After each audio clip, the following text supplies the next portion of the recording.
Hey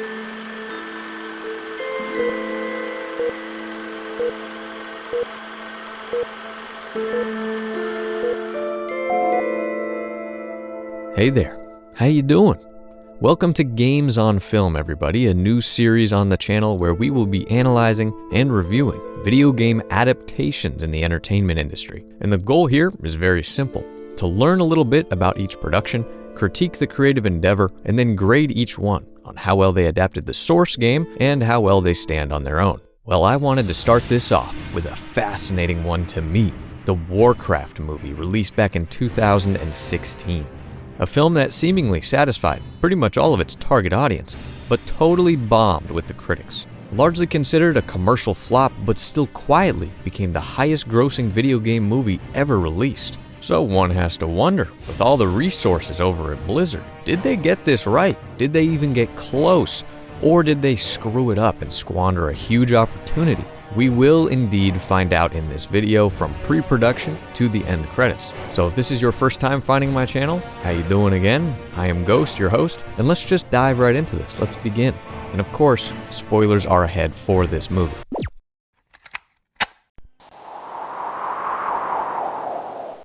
In the age of chaos, two factions battled for dominance. The Warcraft franchise has been around for a while now, long enough to go from up-and-coming fantasy universe to very, very good fantasy universe to genre-defining fantasy universe to whatever the hell it is right now. Over the course of this now 28-year-long roller coaster ride, Warcraft fans have enjoyed 5 official games, 10 or so expansion packs, tabletop games, collectible cards, comics, novels, magazines, and 1 feature film. Now, if you ask me, one of the long-standing strengths of Blizzard as a game developer going back to the early years of the company has always been their incredibly high-quality, well-directed, written, and acted cinematics for their games. Through the 90s and early 2000s, they had rightfully earned the reputation for being great storytellers, and nothing for the players set that stage like booting up Warcraft or StarCraft and being greeted by some of these iconic and badass scenes.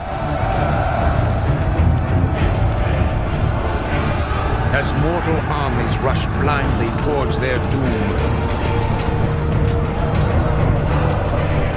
the burning shadow comes to consume us all. Many people, my brother and I included, stared at their glowing monitors in wonder, imagining something beyond the 3 or 4 minute limited runtime of these cutscenes, something grand and fantastic.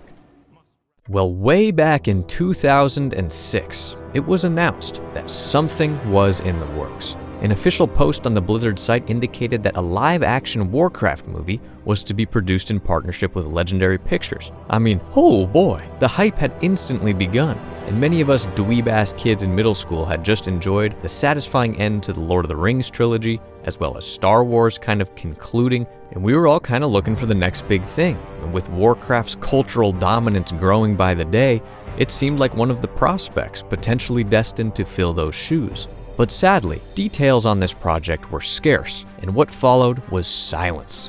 Years of silence. And as time wore on, it almost appeared as if the movie had been permanently shelved. But internally, the creatives at Blizzard couldn't come to agree on one simple thing: what story to tell. The Warcraft games had spanned so many years in universe when you think about it at that point. All of these wars, awesome characters, heroes, villains rising and falling, tons of conflict that would be pretty easy to adapt to a film. I mean, they already had the blueprint, the dialogue, and the fans' trust regarding so many unique story arcs. But what to pick? I mean, which one would perform the best commercially? Who is our true target audience? Which character would resonate with fans and cause excitement? Which coworker should I sexually assault next? These were the tough questions facing Blizzard, and as the company crafted and scrapped various ideas, at last, they came to a somewhat obvious conclusion: to just begin at the beginning of the whole conflict that fans had been entrenched in for years. The orc invasion of Azeroth, baby. It's also believed that their initial intention was to start the ball rolling on an entire Warcraft cinematic universe. So yeah, the beginning, that's a good starting point, I would say. Meanwhile, World of Warcraft was in full-ass swing. and the game was quite literally taking over the world through the late 2000s and into the following decade. Never really know what to call that one, the 10s? But popularity and fan opinion of the franchise was rather high. The time was right to begin production, the fruit ripe for the picking, but some on the inside still worried that the film could confuse current fans. The story would end up taking place in the past around the events of the first ever game, Orcs vs. Humans, released back in 1994. You gotta remember, that's an old-ass game, and it's pretty light on the hard-hitting story elements of the later titles. So Blizzard was gonna have to take the scraps of that era of Azeroth and piece things together to knit a new story that makes some sense. But they carried on regardless and drafted up a script. It was an epic thing, even early on. You know, attempting to bring the unique Blizzard storytelling techniques to the big screen. Orcs, humans, all these legendary characters that shaped the world players had been enjoying for so long. No pressure, right?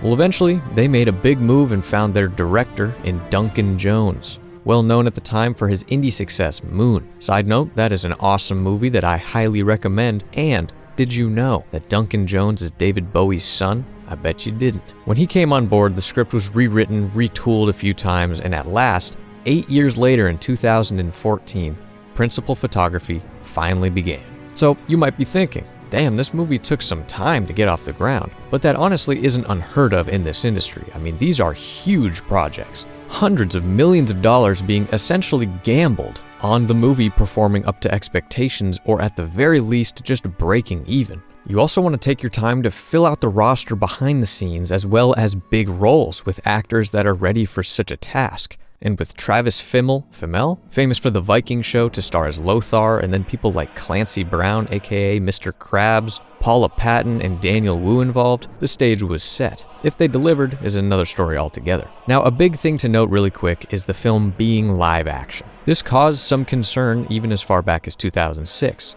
The CGI used in all those iconic cutscenes for years was fantastic, always well above industry standard for video games, and it seems like many people preferred Blizzard kind of stick to what has worked for them in the past.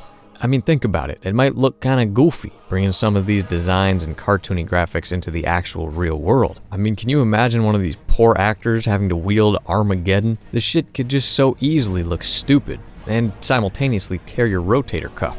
Well, in 2015, the first sneak peeks were being sneaked and peeked, and it showed the truth of this representation of Azeroth. The story and the visuals would be split, divided down the middle, with the depiction of the orcs being pure CGI and the humans having real actors in costumes on sets. And people across the board were ready to just give this movie a chance. And finally, in 2016, the movie released and millions of couch potatoes stood for the first time in years all over the world to go see Warcraft. So before we get to the review part proper, let's do a short synopsis of what is happening here, though if you are watching this video, I assume that you have seen the movie, maybe not. So, as I mentioned earlier, what we are seeing here is the orc invasion of Azeroth. Draenor, the orc homeworld, has been torn apart, and through the dark arts, the bad dude Gul'dan is leading his horde through a demonic portal to conquer a brand new world. The other main orc characters are Duratan, chieftain of the Frostwolf clan, his wife Raka, Orgrim Doomhammer, and warchief of the horde Blackhand. Then for the home team, we find the human characters in the film. Lothar, knight champion of Stormwind, a very young Khadgar, the rogue mage who has fled the Kirin Tor, Medivh, protector and guardian of the realm, then King Lane and all the Stormwind royals. But between the two races stands Garona Half-Orcan, a half-human, half-orc hybrid who serves as an important narrative hinge. So wow, you can already tell that they stuff a shit ton of characters into these 2 hours. And that is one of my main critiques, but more on that later. The movie itself is essentially a territorial struggle. Gul'dan is attempting to enslave humans to harvest their souls and open an even larger demonic portal for the rest of the orcs to come through, while the humans are trying to regroup with Medivh and figure out a way to stop the invaders while also uncovering the puzzle of how they got here. Eventually we learn that Medivh is the imposter, Gul'dan is indeed an asshole, Duratan is cool, humans are only aged 35 or younger in Stormwind, and the Fel is very, very bad. Epic battles, betrayal, fan service, the changing of some established lore, and pretty amazing special effects are all included. And after all is said and done, blood has been spilled, and the path to the future of the Warcraft cinematic universe is paved with stones of uncertainty.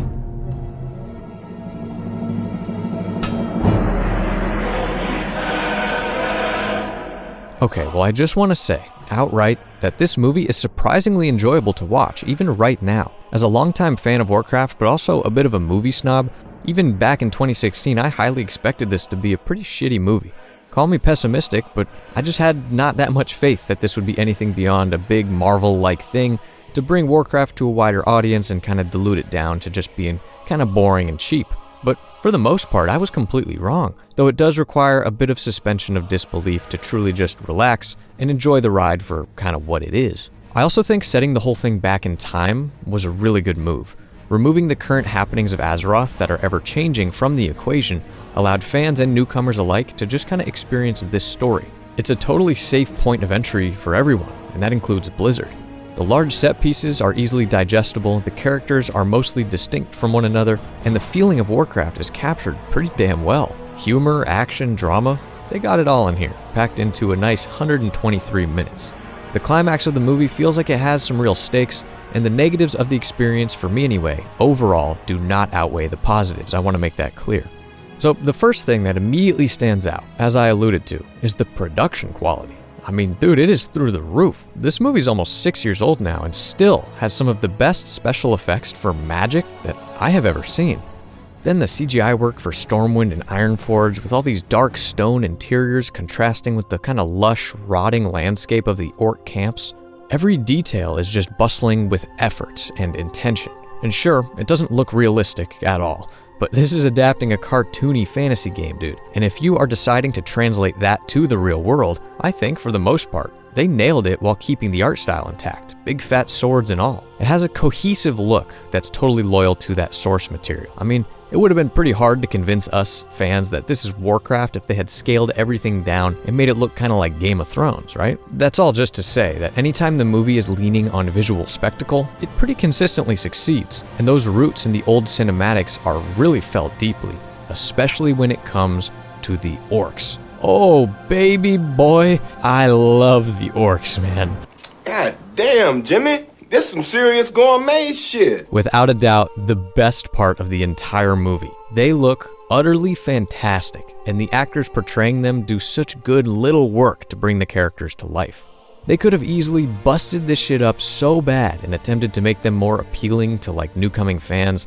You know, make the orc women like sexy and the orc guys lean bodybuilder bros that just happen to be green and have tusks. But no, they kept it completely real. These look like the orcs of Warcraft walked out of my computer and into real life. I mean, the animation quality and facial muscles, movement of the eyes, body language, it's just so good. I'm shocked. One of my favorite scenes in the whole movie is where Duratan and Orgrim are just sitting, talking about old times and how Gul'dan kind of sucks. They mess with each other like brothers and laugh like childhood friends. There's a physical and tonal ease that the average moviegoer might not be expecting from the quote orc invaders.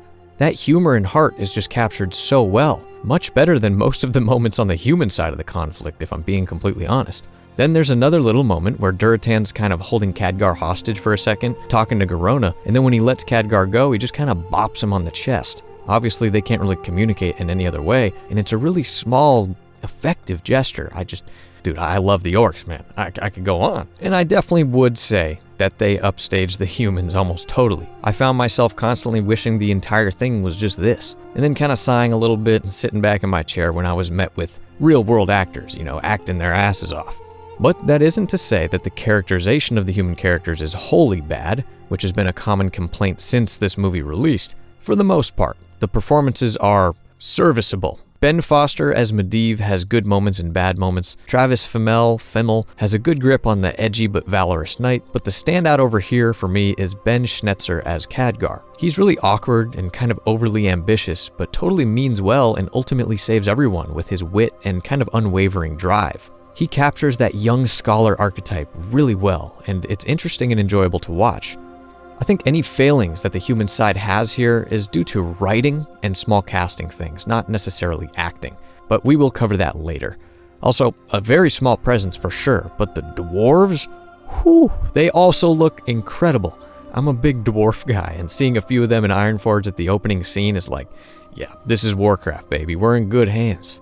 Across the board, even with a few faults, visualization of Azeroth and bringing these characters to life is a big W for this movie. It's all simple but effective, and just totally loyal to that source material again, while evolving enough for this medium. But surprisingly, another big win is the action sequences. So many movies, man, just have terrible action with thousands of jump cuts to the point of it being, for me, unwatchable. I'm looking at you, superhero movies, and I'm not even a boomer, dude, I'm 27. But I often just have no clue what's going on anymore, and I'm bored, it's not done well, I don't care. But Warcraft preaches clarity first and foremost. It helps a lot that the action sequences often feature that really cool magic I noted earlier, or slow-moving armored humans warring with large lumbering orcs. There's a deliberate and visceral nature to it where some of these moments you feel the impact like, damn, that dude is dead as hell. It's weighty and really satisfying to watch. And I think when you're talking about adapting a video game, this is definitely important. Games are built to give your brain that dopamine hit, you know? You really know what I'm talking about if you ever played a Destruction Warlock in Mists of Pandaria. And instead of copying other blockbuster movies in their style, they just leaned into the simple video gamey style, which I think serves this movie overall very well. So a big thing that I've talked about to this point is that this movie is widely regarded as a fan pleaser. And I think a huge aspect to that reputation is how loyally it sticks to that divided perspective storytelling. One might argue, to a fault even. Apparently, director Duncan Jones pushed really hard for some rewrites to keep that kind of unique structure intact. And I think it's really cool that they just kind of went for it in that way. If you've played the original Warcraft games, you would definitely know how key this is to the franchise formula. Every side of a war has a story, and it's always more complicated than it seems. I mean, I really like how giving that equal playing field to both races could result in a conflicted viewer. Like, who do I root for? Is it good or bad that I think Durotan's the coolest? Who's the real villain here? And with a fell-tainted bad guy emerging from both sides in Medivh and Gul'dan, there is a semblance of balance. I mean, dude, even the big final battle splits down the middle, with Khadgar and Lothar attempting to stop Medivh from opening the portal and fighting this incredible Mud Golem, I love that guy. And then the king, Garona and the gang trying to stop Gul'dan from defending the portal in a large-scale classic Warcraft battle. Ah, the simple joys of a war, baby. But that fan-pleasing, of course, extends to various references and Easter eggs as well. Things that'll just float by for the average viewer, but are there to tickle or make Warcraft fans smile and kind of nudge their friends and be like, oh, dude, did you see that? Some of the standouts for me are like seeing a little Murloc on the side of the road, them capturing the feeling of being on a flight path. You get to meet Morose, who's a raid boss later in WoW. You get to see little kid Varian Wrynn, baby Thrall. A guard gets polymorphed, and they even talk about the spell duration. And you even get to see the moment that Deadwind Pass becomes, well, dead. All of the stuff taking place around Karazhan is a lot of fun, and it's no mistake that they gave us so much of that in the movie, because that's gotta be what? The most popular WoW raid ever, if not amongst the top 3? All of these things to hunt for just make for a fun, lighthearted experience. Another key aspect of the games thematically is that while there are always these epic stories being told with a serious tone, humor is always just around the corner. Blizzard has always seemed to constantly want to be reminding you, like, this is a video game, man, you're supposed to be having fun. And that energy is carried over pretty nicely in small moments in the movie, like when Khadgar is holding Medivh's staff and accidentally bonks this shield. Or later on when he's investigating the Fel and goes to the Kirin Tor, this ancient cube opens up and Khadgar's like, do I go in? I don't know. It's never done that before. It's just lighthearted in that same way, and it wants to remind you every once in a while that this is all kind of just for fun. Keeps it light and very, very Warcrafty. So just a few more things to mention before I get critical up in this bitch. How about Gul'dan? Oh, baby! You know I love the orcs, we've established that, but his screen time is not high enough. Daniel Wu's performance and his nasty scarred appearance, this is good shit. And if you're a fan of my channel, you already know how much I love my villains. And goddamn is Gul'dan's villainy on full display. He is a despicable rat of an orc, sucking the souls from slaves like it's Gatorade, spitting on the traditions of his race. Ruthless. Just ruthless. Nearing the climax of the film, Durotan challenges Gul'dan to Mak Garah. the ritual orc combat. This is an ancient tradition that has everything to do with honor and blood. May the best orc win, and may that orc lead their people. This has got to be the best moment in the entire movie. Gul'dan accepts, and his old hunched over orc ass stands to his full height. He's surprisingly jacked, he's got all these bones coming out of his back and stuff. It's terrifying and so cool. So then the fight starts, and Gul'dan feels himself losing to Durotan, so he just straight up cheats. Uses his warlock skills to suck my boy's life essence and throws his husk of a body aside. Just cold as hell. It's so well done. I love it. And one last thing about the orcs that I really liked is how the movie handles the language barrier. It's not easy to depict these two sides of the war with heart and care while keeping intact the alien quality of each side's opposition.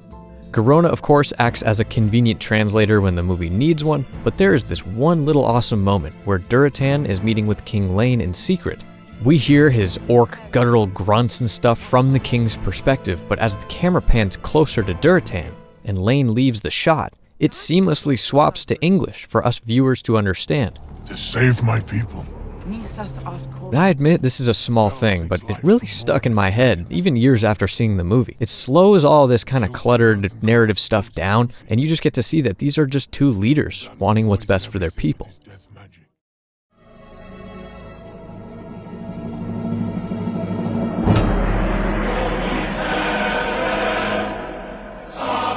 Sadly, we have to cover the bad now, and there are a healthy amount of things here that, to me, just flat out stink, or could have been done much, much better. But keep in mind during this section that I might sound like I hate this movie, but I really don't, dude. I just so passionately wish these things were better that they kind of make me mad sad, if you know what I mean. But just bear with me. This movie is overall enjoyable, I promise. So the first thing that comes to mind for me is the pacing. Ultimately, this is a film where a lot happens and fast. Characters are on screen simply to do or say something important, and then they're gone. This really hurts in establishing an overall flow that's consistent, and it leads to certain moments like Lothar's son dying in the sabotaged meeting between the orcs and humans falling completely flat. I mean, I just don't care. There are far too many narrative threads for me to also follow this son thing when there's only like 2 scenes prior, and even give a little bit of a shit when the character dies. If I had any reaction to the scene, it was like celebrating it. All right, trim some of this fat, man. Let's get to the good stuff. Another one is early on, Khadgar has all of a sudden gone from unknown little scholar twerp following Lothar around to being charged with protecting the king. As I mentioned earlier, there is certainly a requirement at the door as far as suspension of disbelief. But some of this breakneck speed stuff leads to moments that just legit don't work and aren't justified. But I'll give it credit, it leads to the moments that are slower that I mentioned earlier with the orcs, and others like when Khadgar is sharing his past and how he has disappointed his family, being really welcome moments of respite and reflection. There is heart in this movie, but it's almost like it is refusing to show us more of it. So those issues lead to character development that is sorely lacking. And of course, this is an adaptation of a time where Warcraft was extremely bare bones, like we said. So that work had to be done uniquely for this film. But ultimately, what we ended up with is 4 to 5 characters that you kind of half know well, and then a few others that are just kind of floating there, bloating up the experience.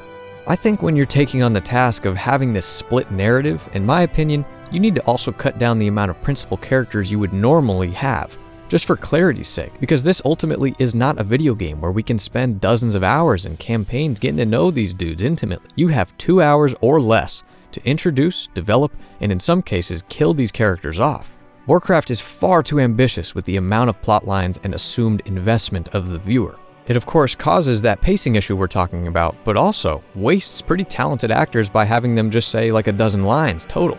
I mean, one plotline that I just don't like at all is the Lothar and Garona kind of half-baked romance that wasn't meant to be. To me, it just felt like they were really trying to squeeze that fart in there, and it was bordering on cringy. You either gotta commit fully and give me more substance to believe it, or just scrap it. I mean, show me some more dwarves or something instead. Another seemingly important thread was Medivh being Garona's father, but there's literally one tiny scene where he's recovering from one of his magical splooges and Garona's looking after him for some reason. Medivh reveals that he used to kind of plug walk around dimensions and maybe at one point he messed around and met a nice orc lady, got her pregnant, and then left for cigarettes. God, dude, well, hey, that's scummy as shit, but it's also something that I feel like when it's revealed it should be very clear, and I should feel something. But instead, I'm just left like, alright, whatever. It's just a strange scene, especially considering how close the two look in age. Ah yes, age. This brings up something else that bugs me personally a lot for some reason. Everyone on the human side is so goddamn young and spry. King Lane looks like he was kept in a velvet cushioned room his entire life until about 20 minutes ago. Khadgar looks like a Reddit moderator who needs his first shave. Medivh looks to be the most senior principal character at the ripe age of 35. Lothar looks a little bit more rugged, and I like that, but he still exudes a youth that makes me question if this is his son or his little brother. And I want to clarify again that none of this blame falls on the actors, and my praise for their work that I had earlier in the video still stands. But casting-wise, I feel like the Alliance just needed some more interesting faces, different generations being affected by this war. Everyone is just a little bit too polished and rosy-cheeked for me, almost like I'm looking at a bunch of cosplayers who won a thing at BlizzCon and they got to be put in the movie. I mean, throw some dirt and wrinkles on these fellas, please. It worked for the orcs, right? Ah, the orcs. We come back to them, the lovely buggers. And one thing I noticed when rewatching Warcraft for this video was how much better their dialogue is than the humans, just straight up. If the story had that split perspective division thing, it seems perhaps the writer's room was also cut in half and all the good writers ended up on Team Orc. The subtlety of the orc dialogue is much more in line with the original games, cinematics, and so on. It definitely has that Warcrafty badass feel, but it's understated. And when they yell out a big epic line, it feels right, I am Duratan, son of Garath, chieftain of the Frostwolf clan, and I am here to kill Gul'dan. The humans, however, have some brutal dialogue, if I'm being honest. Some moments where you just kind of have to sit up and breathe out and be like, damn, that was weak. And don't forget my favorite line in the whole movie. Seems I have let the orcs into this world. You what? Overall, again, it's not terrible, I need to be clear, but it's just clunky as hell. It feels like it is very much attempting to be epic fantasy dialogue. All of those issues I just talked about culminate in what I would consider to be a messy final act of the movie. As all of these plot threads draw together and attempt a sort of blanket conclusion, some things are kind of left behind and others are inexplicably added in. One of the most perplexing parts of the entire movie to me is when Khadgar goes to the Kirin Tor for aid and guidance on the nasty fell magic and the orcs, seeking a person known as Aladai. The Kirin Tor tell him that Aladai is this ancient being that no one even knows about except them, the first guardian from long ago, the position that Medivh now holds. So they bring Khadgar to this big cube of Aladai, and he goes inside, meets a spirit of an old lady, who I guess is Aladai, and is told of Medivh's treachery, bringing the orcs in and communing with the fell magic. This should be a huge moment in the story, maybe the biggest of all, clarity for Khadgar of the danger his kind of idol Medivh presents for all of Azeroth. But instead, the whole time, I'm just thinking like, what the hell is this? It feels so rushed, presents more questions than answers. What exactly is this cube? How does Aladai know about Medivh doing this? Why does she vanish immediately after telling? It's only because in a movie that up to this point attempted clarity and action before all else, this is just kind of like, huh? It also is sort of a conclusion to the whole plotline of Khadgar doing this like detective magical work, and it isn't satisfying whatsoever. It feels like something that could have been really cool and mysterious, but just had a weak execution. I mean, couldn't Khadgar have just read this information in like Medivh's diary or something? And that kind of leads to my final negative point, mostly. The lore being bent a little bit here and there for the adaptation to fully take flight. Look, I totally understand that Warcraft lore is approaching like Star Wars Legends status at this point. Tons of comics and novels and stuff to try to wrangle and make sense of it all to create a sort of canon. But outright changing the origin story of a pretty popular character in Orgrim Doomhammer, and the continuity around orcs being green versus brown and how, along with other minor stuff, it just kind of annoys me, I don't know. Blizzard has officially stated now that there is a kind of Warcraft cinematic universe canon, and then the original Warcraft canon.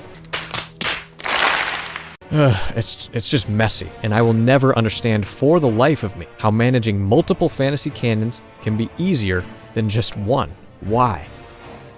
But now we have to do some diagnosis. How well did this movie adapt the Warcraft games overall? Did it do these awesome stories and adventures justice, despite the issues? Well, let's first accept that adaptation is never simple or easy, regardless of the original source material. Books, poems, short stories, plays, video games. Taking something to the big screen is a challenge, and it requires various tough decisions to be made in order to achieve marketability to new fans, while also satisfying the built-in audience. And honestly, if Warcraft had a failing one way or the other, it seems that they lean too much toward the built-in fans of the games, which I think is pretty good. Me like that. Because so much of this is loyal. The art style of the world, the armor, the weapons, the orcs, the architecture, action sequences, epic set pieces, it passes that all-important feel test. This certainly feels like Warcraft. Then when you look at the Warcraft games, it's not very cut and dried. Like, this isn't adapting Halo or something, where it's a first-person shooter and you can find a way to bring the feeling of playing the game into the adaptation.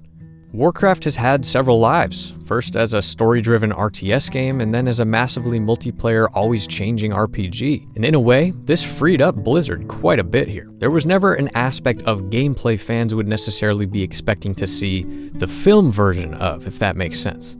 The series had always been a character-driven epic fantasy thing, so there was a pretty clear path to success in that regard. But if I'm being honest, it's still just the writing that's holding me up here. I would say with absolute confidence that the writing in Warcraft 3, especially the Frozen Throne, is worlds better than the Warcraft movie. Like, it's not even close, I think. If I had to recommend someone consume any Warcraft media, I'm taking this all day. The subtlety in dialogue, kind of like I said before, the execution of themes is just superior across the board in every regard.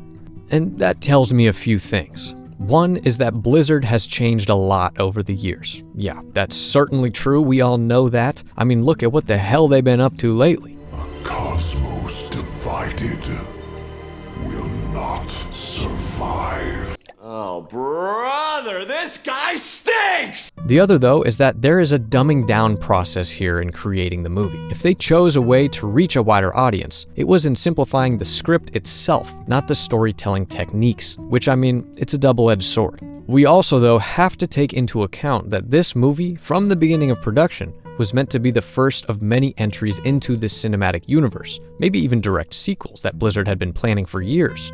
Who knows for sure if that vision will ever be fully realized with so much turnover. You know, the original Blizzard people have retired or moved on to other things. I kind of honestly hope it doesn't happen because, again, yikes. But this was supposed to be an introduction, that's my point. An enticing first bite to ensure longtime fans that they knew what they were doing over at Blizzard, whilst holding the door open for any and everyone else that wanted in. So, all things considered, this is a good adaptation. It really is. It's not perfect, but no one ever expected it to be, and I think there is a good reason the audience score pretty much across the board so heavily outweighs the critics.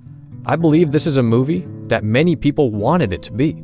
A simple and fun romp through Azeroth that doesn't totally betray any of the pillars of the franchise. So, for the adaptation score, I am giving the Warcraft movie an 82 out of 100. However, I did mention those critic scores, and as much as fans like myself may have been pleasantly surprised overall, that won't necessarily guarantee commercial success leading to sequels and all of that. So how does Warcraft stand completely on its own, just as a movie? If someone had been bonked on the head and never heard of this shit in their entire life, what would they potentially think?